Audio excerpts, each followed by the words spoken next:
Hello friends, welcome back to Atomic Study Hub. So today's our topic is BHIC 112. Okay, so today we are going to cover this chapter with full of concept and important questions. Okay, so first I want to tell you that history is not just about dates and rulers. Okay, it is about understanding people, society, culture, and change over time. Okay, these notes are like designed in a very easy and simple way to help you revise important concept quickly and prepare confidently for your exam. So let's begin without wasting your time. Okay, so let's start with the first topic, which is sources and literary traditions. तो सबसे पहले हम समझते हैं like introduction से history is understood through sources. Historians study written materials, records, literature, and historical evidence to understand the past. Sources help explain politics, society, economy, and culture. Like first हम क्या जानते हैं, लाइक हिस्ट्री को समझने की कोशिश करते हैं ना. सबसे पहले समझते हैं कि हिस्ट्री बनते कैसी है, हिस्ट्री बनती कैसे है ना. बार बार हम पढ़ते तो हैं हिस्ट्री हिस्ट्री हिस्ट्री, बट कैसे बनती है हिस्ट्री, किसको कहते हैं, ये पता होना बहुत इंपॉर्टेंट है, राइट. तो हिस्ट्री को समझने के लिए ना सबसे पहले जो हिस्टोरियंस होते हैं उनको चाहिए होते हैं सोर्सेस. ठीक है, क्या चाहिए होता है उनको, सोर्सेस चाहिए होते हैं. और सोर्सेस का मतलब क्या होता है, एविडेंस, जो कि रिकॉर्ड्स हो सकते हैं. ठीक है, जो पास्ट के बारे में इंफॉर्मेशन हो सकते हैं या उस टाइम की कोई भी रिलेटेड चीज़ें. ठीक है, जो कि उस टाइम के रिलेटेड चीज़ों से लाइक उसके बारे में हमें बता सकते हैं, इन्फॉर्मेशन दे सकते हैं.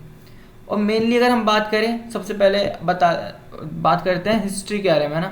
सो history is not imagination, first we need to understand this. ऐसा नहीं है कि किसी ने मतलब अपने मन से कुछ भी बना के बोल दिया कि पिछले टाइम पे ये चीज़ें हुई थी और हिस्ट्री बन जाएगी. नहीं ना, ऐसा नहीं हो सकता. तो इसलिए हिस्ट्री को सबसे पहले क्या चाहिए होते हैं, सोर्सेज, एविडेंस चाहिए होते हैं ताकि पता लगा सकें. और पता कैसे लगता है, जबकि उसको कलेक्ट करके उसको कंपेयर किया जाता है या उसके ऊपर रिसर्च किया जाता है. तो मेन चीज़ें देखते हैं सोर्सेज के अंदर कि सोर्सेज क्या होते हैं. सबसे पहले सोर्सेज में मेन सोर्सेज क्या होते हैं, सबसे पहले आता है literary sources.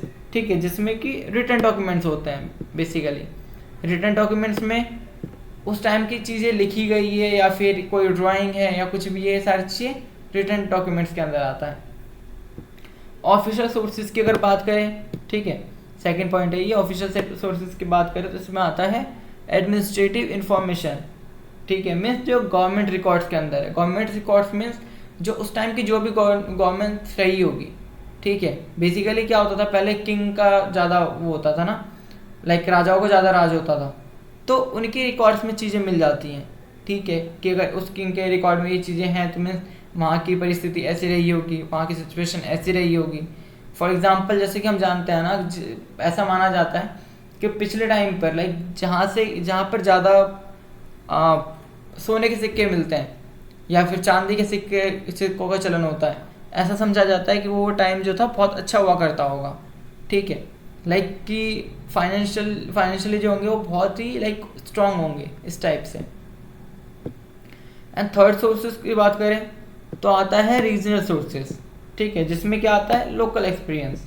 Like for example समझें तो फॉर एग्जांपल देखते हैं, अगर मान लीजिए अगर फ्यूचर में कोई हिस्टोरियन आज के इंडिया की लाइक स्टडी करे और वो बुक्स, गवर्नमेंट डॉक्यूमेंट्स या न्यूज़पेपर और या फिर सोशल रिकॉर्ड यूज़ करेगा, तो इम्पॉर्टेंट पॉइंट ये है कि हिस्ट्री इमेजिनेशन से नहीं बनती है ना. अगर कोई हमारे बारे में जानना चाहेगा या आज के इंडिया के बारे में जानना चाहेगा तो कैसे पता लगेगा, हमें कैसे पता लगता है कि हमारा जो देश है वो 1947 को लाइक आज़ाद हुआ था. कैसे पता चलता है कि गांधी जी भी कोई रहे होंगे या फिर चंद्रशेखर आज़ाद भी कोई रहे होंगे. कैसे पता चलता है हमें कि किसने लाइक कि हमारा जो कि नेशनल एंथम है किसने लिखा, ये क्या चीज़ें हैं, just because of written records, right. तो सेम वैसे ही हिस्ट्री जो है ना वो इमेजिनेशन नहीं है. ओके, ये इमेजिनेशन से नहीं बनती है. हिस्टोरियंस कंपेयर करते हैं अलग अलग रिकॉर्ड्स को और फिर कंक्लूजन निकालते हैं कि हाँ ये रिकॉर्ड्स जो हैं ये ऐसा कह रही हैं या वैसा कह रही हैं, ठीक है। तो सोर्सेज के बाद अगर बात करें तो पास्ट को अंडरस्टैंड करने के टूल्स होते हैं वो, ठीक है। To understand the past we need the tools name evidence, okay. चलिए, तो नेक्स्ट हमारा क्या है, नेक्स्ट टॉपिक है हमारा पॉलिटिकल प्रोसेस। तो सबसे पहले क्या है, इंट्रोडक्शन पढ़ते हैं। तो पॉलिटिकल प्रोसेस क्या होता है? This process of the formulation and administration of public policy, usually by interaction between social and groups and political institution or between political leadership and public opinion। तो यहाँ पे क्या है, आप बात करते हैं सबसे पहले पॉलिटिकल प्रोसेस की। तो पॉलिटिकल प्रोसेस का सिंपल मतलब होता है पावर कैसे काम करता है, ठीक है। इसका मतलब क्या है, पावर कैसे काम करता है पॉलिटिकल प्रोसेस का। तो ये इंक्लूड करता है सबसे पहले एडमिनिस्ट्रेशन, ठीक है। सबसे पहले ये चीज़ें इंक्लूड क्या करता है, एडमिनिस्ट्रेशन, गवर्नेंस, अथॉरिटी और डिसीजन मेकिंग। फॉर एग्जांपल अगर बात करें तो स्कूल में जैसे कि प्रिंसिपल, टीचर्स और रूल्स मिलकर जो होता है ना वो सिस्टम चलाते हैं। लाइक प्रिंसिपल, टीचर्स के साथ साथ क्या होते हैं, वहाँ कुछ रूल्स होते हैं, कुछ रेगुलेशंस होते हैं ना बच्चों के लिए कि आपको ये चीज़ें करनी है, ये चीज़ें नहीं करनी है, गलत है या सही है, इस टाइप से चीज़ें। तो वैसे ही ना किसी स्टेट में रूलर के साथ साथ एडमिनिस्ट्रेशन का होना भी इम्पॉर्टेंट होता है, ठीक है। इम्पॉर्टेंट लाइन याद रखो आप लोग कि पॉलिटिक्स जो होता है ना सिर्फ रूलर्स के बारे में या फिर जो उस टाइम का जो शासक था उसके बारे में बात नहीं करता, बल्कि वो किसके बारे में बात करता है, पॉलिटिक्स का मतलब होता है कि लोगों को मैनेज करना, ठीक है। वो बेसिकली किसके बारे में बात करता है, पॉलिटिक्स के बारे में बात करता है। और पॉलिटिक्स का सिंपल मतलब होता है कि लोगों को मैनेज करना, लोगों को सुनना, ठीक है। देन शॉर्ट समरी में देखें तो power is not only about rulers, it also depends on the administration and corporation. अभी मैंने आपको सेम चीज़ एक्सप्लेन करी, राइट। तो अब हमारा थर्ड टॉपिक है प्रोडक्शन एंड कमर्शियल प्रैक्टिसेस। तो इंट्रोडक्शन से स्टार्ट करते हैं। प्रोडक्शन मीन्स क्रिएटिंग गुड्स, यानी कि जो प्रोडक्शन का मतलब क्या होता है, सबसे पहले प्रोडक्शन का मतलब होता है गुड्स बनाना, ठीक है। गुड्स बनाना, अपॉर्चुनिटी क्रिएट करना टाइप ऑफ, ठीक है, या प्रोडक्शन करना, ठीक है। And commercial practices means exchange and trade, यानी जो कमर्शियल प्रैक्टिस का मतलब होता है ट्रेड और एक्सचेंज करना बेसिकली, ठीक है। ट्रेड करना यानी कि बेसिकली क्या करना, लेन देन का काम करना, ठीक है, और चीज़ों को बेचना। और इसमें का सबसे पहले मेन एरियाज पर आते हैं। तो मेन एरियाज के अंदर आते हैं इसके एग्रीकल्चर हो गया, प्रोडक्शन, ट्रेड और मार्केट। लाइक फॉर एग्जांपल अगर हम देखें तो फार्मर जो होता है ना, फार्मर क्रॉप ग्रो करता है, राइट। ट्रेडर जो होता है वो मार्केट में सेल करता है और सोसाइटी जो होती है उससे डेवलप होती है। सिंपल सी बात है, लाइक फार्मर जो होता है सिंपल काम करता है कि क्रॉप्स ग्रो करना, यानी अनाज उगाता है वो, लेकिन जबकि वो किसी और को बेचता है, जो ट्रेडर होता है वो क्या करता है, उसको मार्केट में जाके सेल करता है, ठीक है। फिर उसके थ्रू कि क्या होता है, सोसाइटी में डेवलपमेंट होता है, यानी कि एक छोटी सी जगह से स्टार्ट हुआ, बड़ी सी जगह पर पहुंचा, जिससे कि इनकम हुई उनको, और उस इनकम से क्या हुआ, उनकी सोसाइटी ग्रो हुई, ठीक है। तो इसलिए जो है ना इकोनॉमी इंटरकनेक्टेड होता है, ठीक है। इकोनॉमी जो होता है इंटरकनेक्टेड होता है एक दूसरे से। और सिंपल फार्मूला अगर हम देखें तो सिंपल फार्मूला ये है कि production creates goods, trade creates growth. ये दो लाइन आप याद रखिए, बहुत इंपॉर्टेंट है, ठीक है। सबसे पहला क्या है कि प्रोडक्शन क्रिएट्स गुड्स, प्रोडक्शन जो है ना वो गुड्स क्रिएट करता है, लेकिन जो ट्रेड होता है वो ग्रोथ देता है, ठीक है। जब तक सेल नहीं होगा तब तक ग्रोथ कैसे होगी। हमारा नेक्स्ट टॉपिक है state, society and religion. Introduction: the trade of state governance, society, community structure, and religion belief system has been the fundamental engine of human civilization. Okay, these three focus continuously interact to maintain order, shape moral value, and legitimize authority. तो सबसे पहले क्या है, history में जो होता है ना, तीन सबसे लाइक मेन हिस्ट्री में जो होते हैं तीन चीज़ें जो होते हैं ना, वो एक दूसरे को बहुत लाइक कंटिन्यूसली इफेक्ट करती रहती है।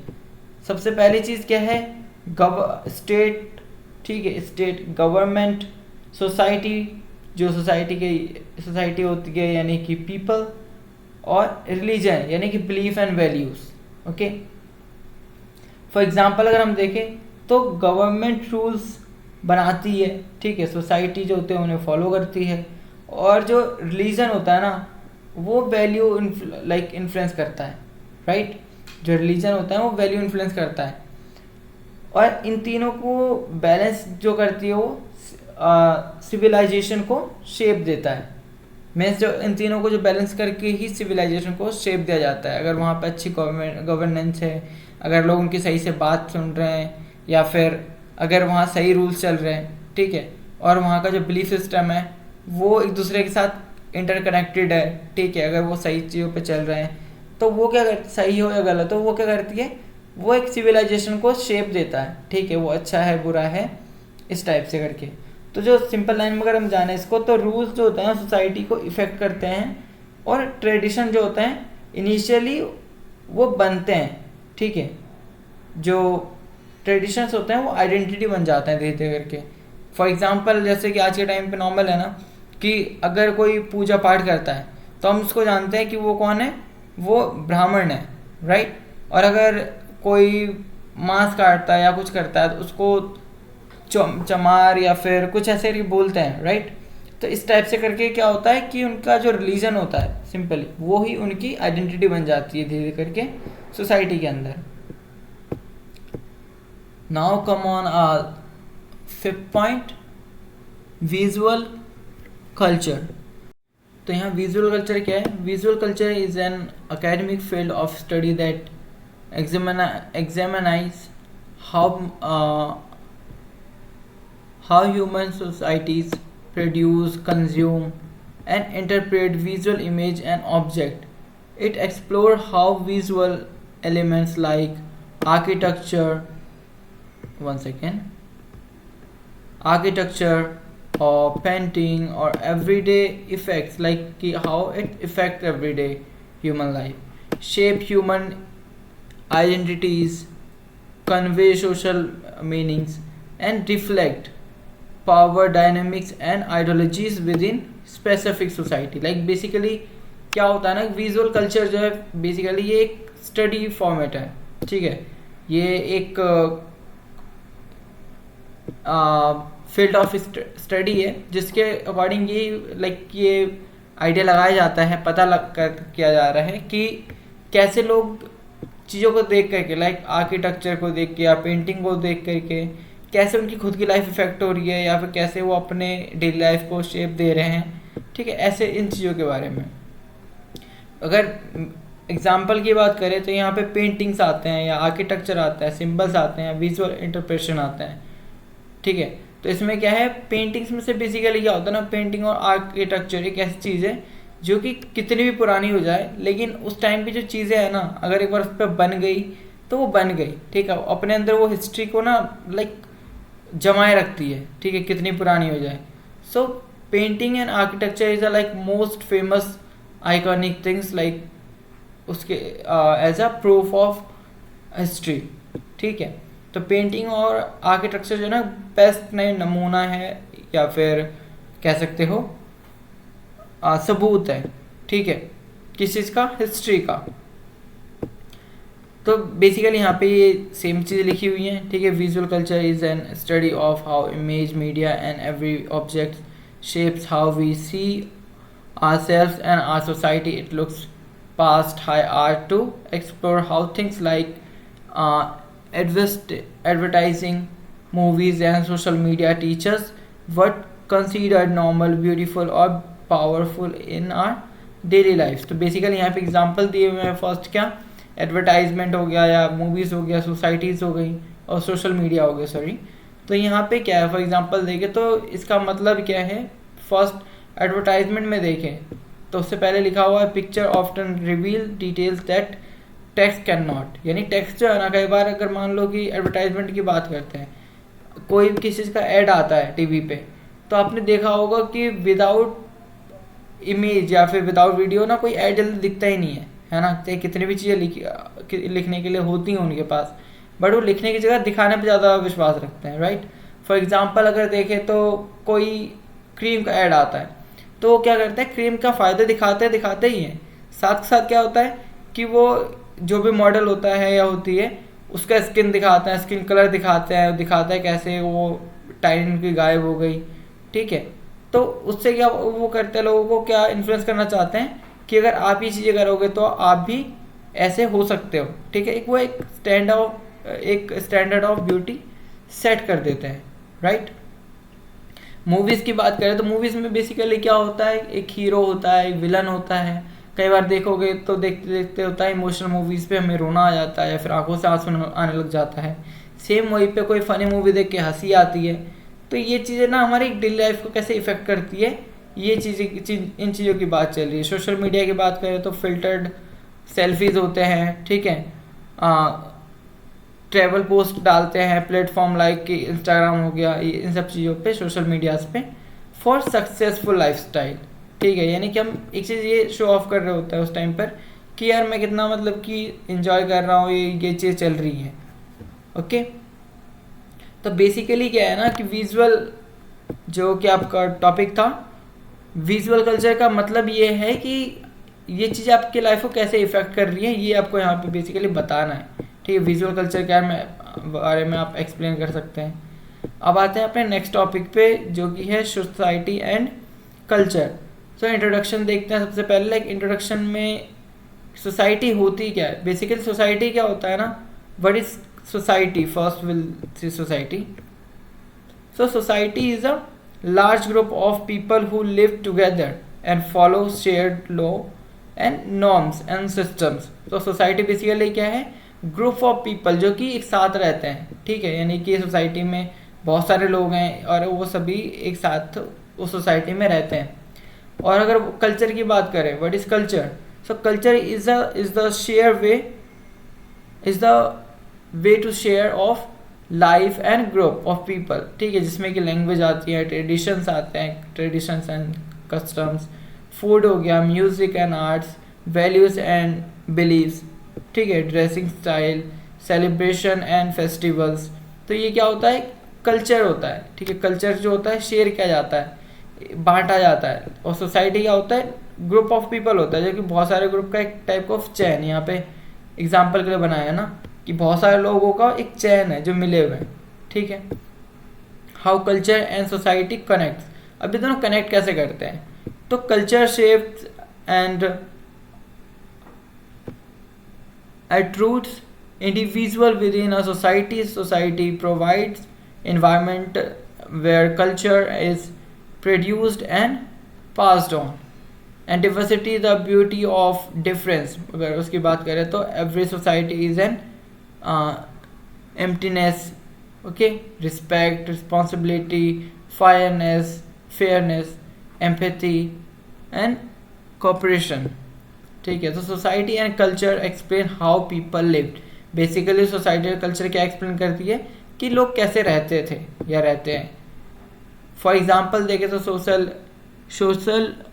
Interaction, language, traditions, culture identity, okay. Culture develops through everyday life, communities preserve and share traditions, okay. Short summary में देखें तो society creates culture and culture shapes society, it is very important point, okay।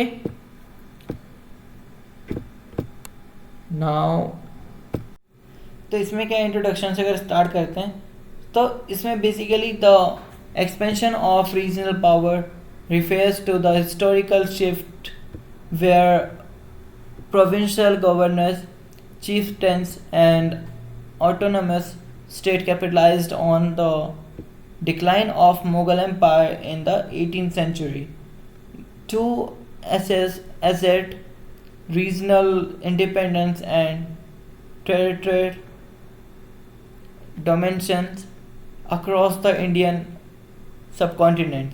तो basically क्या हुआ था 18th century में कि जबकि मुगल एम्पायर जो थे वो कमज़ोर होने लग गए थे, तो धीरे धीरे करके जो छोटी छोटी लाइक कि रीजन्स थे वो ग्रो होने लग गए थे, ठीक है, वो पावर में आने लग गए थे, वो स्ट्रांग हो गए थे, छोटे छोटे जो ग्रुप्स थे वो बढ़ चुके थे। फॉर अगर एग्जाम्पल की बात करें तो एक्सपेंशन हुआ, ठीक है, उस टाइम पर रीजनल डेवलपमेंट हुआ, एडमिनिस्ट्रेशन अच्छा हुआ, ठीक है, पॉलिटिकल ट्रांसफॉर्मेशन आया, okay. And for in like अगर शॉर्ट में देखें तो लोकल गवर्नर्स जो थे and chieftains broke away to rule their own regions independently. तो बेसिकली क्या था इससे पहले कि वो रूल तो कर रहे थे बट वो किसी दूसरे किंग के अंडर थे, बट जबकि देखा कि जो कि बड़ा रूलर है वो कमज़ोर होने लग गया, तो छोटे रूलर है उन्होंने बोला कि अब हम इंडिपेंडेंट होंगे, ठीक है, अब हम अपना रूल जो है अपने आप ही चलाएंगे, ओके। तो रिजल्ट की बात करें तो क्या हुआ कि जो न्यू पॉलिटिकल सिस्टम था वो डेवलप होने लग हुआ, ठीक है। तो इजी फॉर्मूले अगर देखें तो जो था वीक सेंटर होने की वजह से क्या हुआ, स्ट्रॉन्ग रीजन्स जो थे वो उभर के आए, यानी कि जबकि सेंटर यानी कि फॉर एग्जांपल देखें तो अगर गवर्नमेंट जो हमारे सेंटर गवर्नमेंट है अगर उसकी पावर ख़त्म हो रही है, ठीक है, अगर वो कुछ नहीं कर पा रही तो जो हमारी स्टेट गवर्नमेंट है they can do for their state by own, है ना। तो उसी तरह से क्या था ना उस टाइम पर जबकि मेन सेंटर जब खत्म हो रहा था तो छोटे छोटे जो सेंटर्स थे वो उभर के सामने आए। Now let's come on our last topic, eighth topic, which is everyday life and historical changes. Introduction देखें तो everyday life and historical changes refers to how broad macro level historical events like wars or economic shift alter and the micro levels daily routines, social roles and personal experience of ordinary people. It bridges the gap between grand events and personal human experiences. तो जो ये है ना ये basically हमारा सबसे last topic है और बहुत इम्पॉर्टेंट है, ओके। बहुत इम्पॉर्टेंट क्यों है क्योंकि ये सबसे इम्पॉर्टेंट इसलिए है क्योंकि हिस्ट्री सिर्फ किंग्स की स्टोरी नहीं बताती, सबसे पहली बात ये है, ठीक है। हिस्ट्री जो होती है वो क्या बताती है, हमारी डेली लाइफ के बारे में बताती है। डेली लाइफ मीन्स कि डेली लाइफ में आप क्या कर रहे हो, क्या चल रहा है, नहीं चल रहा है, ये क्योंकि एक टाइम के बाद ना ये हिस्ट्री बन जाएगी। सिंपल सी बात, अगर मैं अभी मान लो आपको पढ़ा रहा हूँ तो कल अगर मैं हिस्ट्री को याद करूँगा तो for me it is a history, है ना, it will like become history for me. अगर आपकी बात करें, आज मान लो कि आपका एग्ज़ाम है, आप पढ़ाई कर रहे हो, सर्च कर रहे हो या कॉलेज जा रहे हो, जब कल आपका एग्ज़ाम ख़त्म हो जाएगा या कॉलेज ख़त्म हो जाएगा तो ये आपके लिए हिस्ट्री बन जाएगी, ठीक है। तो ये हमारी डेली लाइफ के बारे में भी बताता है। अगर हम मेन आइडियाज़ की बात करें इसमें, ठीक है, मेन टॉपिक्स की बात करें, सबसे पहले क्या आता है, फैमिली हो गया, वर्क हो गया, कम्युनिटी हो गया, सोशल चेंजेस हो गए, ठीक है। फॉर एग्जांपल देखें तो लाइक पहले जो विलेजेस में ना लाइफ सिंपल थी, बिल्कुल ही सिंपल थी, ठीक है। फिर उसके बाद फैक्ट्रीज आई, फिर उसके बाद सिटीज़ ग्रो होने लग गई फैक्ट्रीज के बाद, फिर उसके बाद देखें तो डेली रूटीन जो थे ना वो चेंज हो गए, है ना, डेली रूटीन जो थे वो चेंज हो गए और वही जो था हिस्टोरिकल चेंजेस बन गया, है ना। यानी कि अगर आज हम याद करते हैं कि पिछले टाइम पे हमारा गांव कैसा हुआ करता था, झोपड़ी था या हमारा घर टूटा हुआ था नहीं था, वो एक हिस्ट्री की बात कर रहे हैं, right. So remember small daily changes creates big historical changes, okay. तो यहाँ पर जो था बेसिकली आपके ये सारे पूरे चैप्टर्स तो ख़त्म हो चुके हैं, ठीक है। जितने भी इम्पोर्टेंट पॉइंट्स थे हर एक थीम के, हर एक ब्लॉक के, वो आपके यहाँ तक ख़त्म हो चुके हैं, ठीक है। अगर आपको कोई क्वेश्चन होता है आप कमेंट बॉक्स में डाल सकते हैं।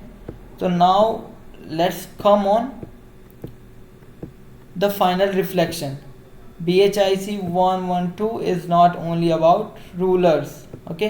तो historical is the study of the past. तो हिस्ट्री क्या है, वो पास्ट की स्टडी है। It is the story of what happened to humanity, our planet, and the event that shape the world we live in today. ठीक है, तो history किसके बारे में है? हर एक उस चीज़ के बारे में जो वो चीज़ें बीत चुकी हैं। प्लेनेट जो था कितने सालों कितने ही सालों पहले बना है, वो भी एक हिस्ट्री है। कोई इवेंट हुआ, वो एक हिस्ट्री है। ठीक है, जिस दुनिया में हम रह रहे हैं वो दुनिया कैसे बना, क्या है, ये एक हिस्ट्री की बात है, right. It is about people, society, economic, culture and historical transformation. तो हिस्ट्री और किसके बारे में है? लोगों के बारे में, ठीक है, सोसाइटी के बारे में, इकोनॉमी के बारे में, कल्चर और हिस्टोरिकल ट्रांसफॉर्मेशन के बारे में कि हिस्ट्री में क्या ट्रांसफॉर्म हुआ, क्या चेंजेस आए। एंड लास्ट देखें तो understanding connection is more important than memorise fact.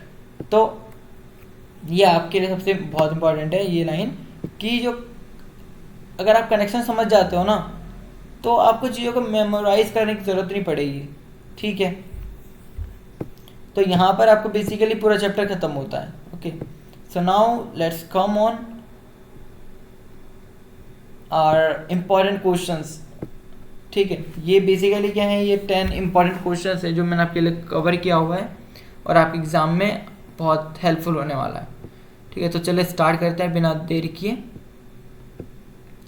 BHIC 112 के top 10 important questions with easy answers. Like इसमें मैंने बहुत शॉर्ट में आंसर लिखे हुए हैं, बट आपको जो है इसको ढंग से एक्सप्लेन करना है अपने एग्जाम के अंदर। Okay,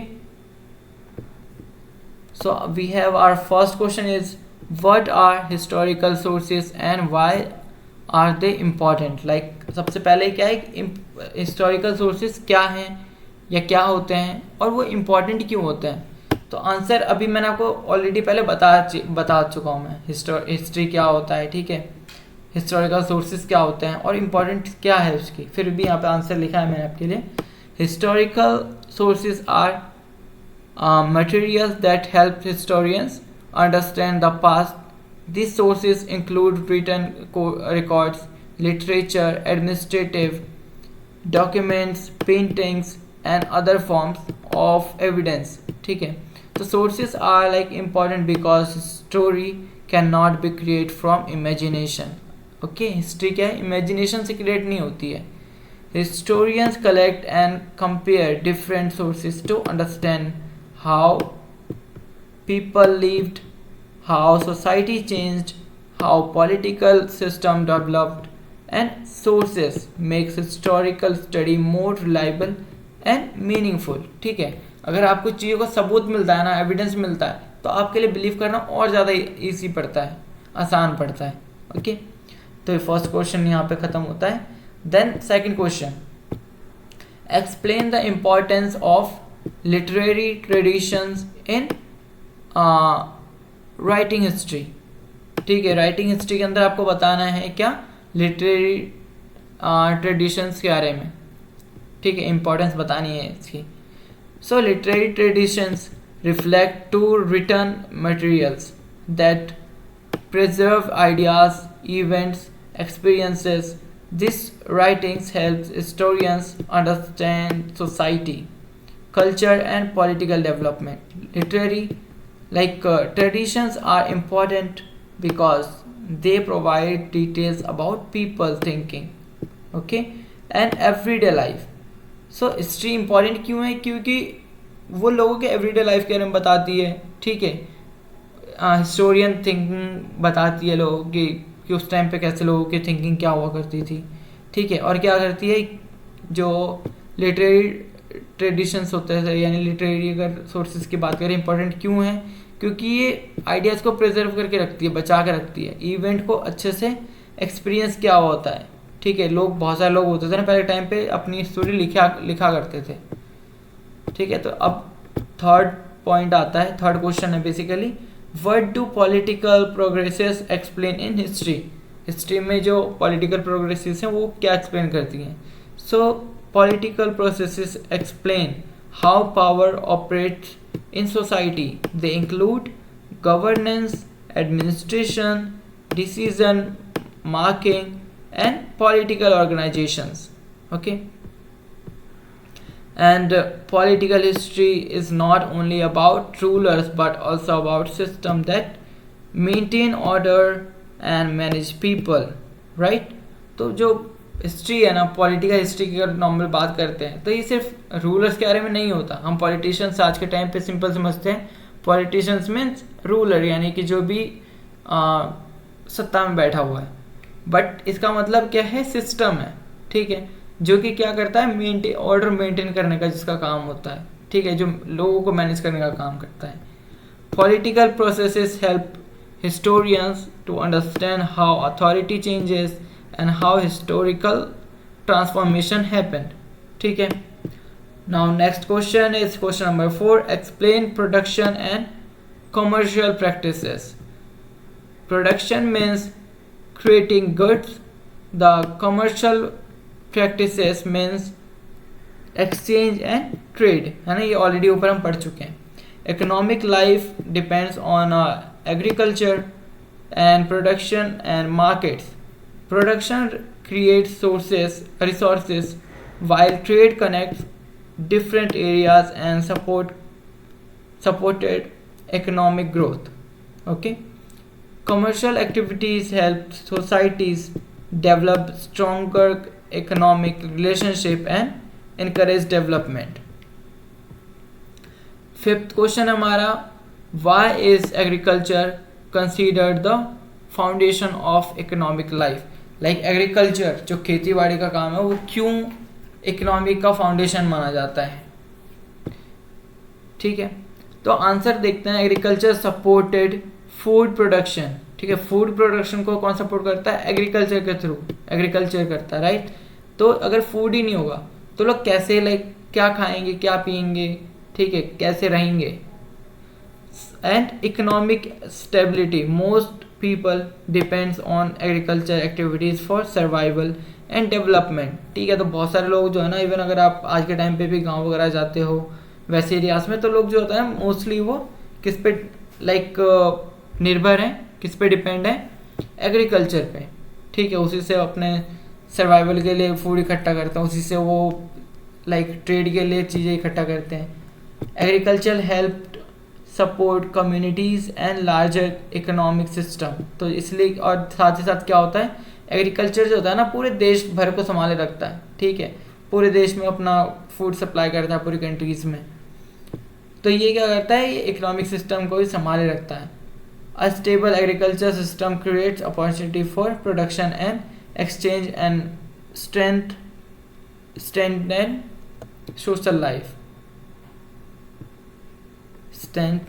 social life.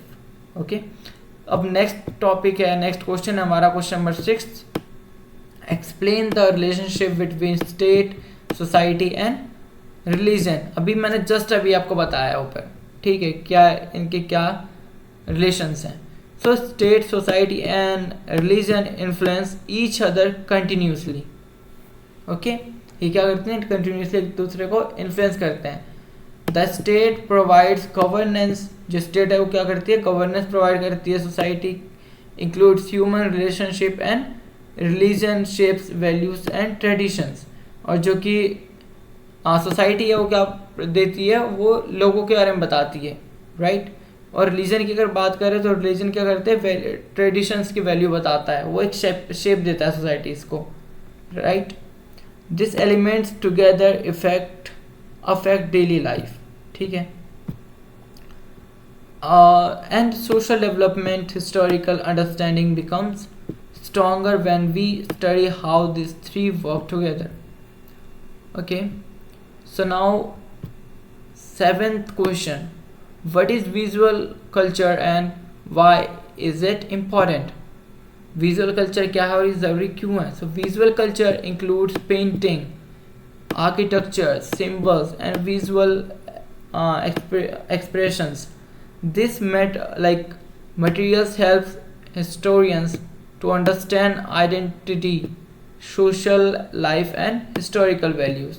ठीक है, तो ये क्या करती है, हिस्टोरियंस को बताती है, समझने में हेल्प करती है कि क्या चीज़ें कैसी हुआ करती थी, क्या कैसे दिखती हैं.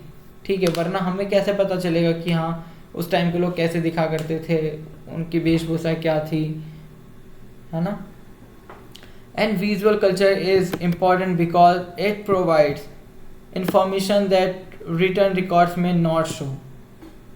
समझ आया? इससे पहले अभी हमने एक एग्जांपल पढ़ा था फेयर एंड लवली वाला, राइट? तो यहाँ पे बेसिकली क्या है, जो विजुअल कल्चर है वो एक और चीज़ क्या बहुत इंपॉर्टेंट प्रोवाइड करता है कि वो चीज़ें वो दिखाता है, राइट? हम अगर लिखी हुई चीज़ें पढ़ते हैं हम कई बार समझ नहीं पाते, बट अगर हम चित्र देख लेते हैं, अगर हम फोटो देख लेते हैं, इमेज देख लेते हैं, हमें पता चलता है हाँ भाई ये चीज़ें ये ऐसी हैं. सो इमेज एंड जो बिल्डिंग्स हैं preserve historical understanding in visual form. तो जो इमेज होते हैं या फिर बिल्डिंग्स बनती हैं वो क्या होते हैं कि अपने अंदर एक हिस्ट्री को ना जमाए रखती हैं, ठीक है, विजुअल फॉर्म में, ताकि लोग देख करके ना उसके बारे में पता लगा सकें, समझ सकें. Now 8th question is explain society and culture. इसके अंदर तो आप पूरा पेज उठा सकते हो जो कि मैंने आपको अब वीडियो में दिखाया है ऊपर, ठीक है.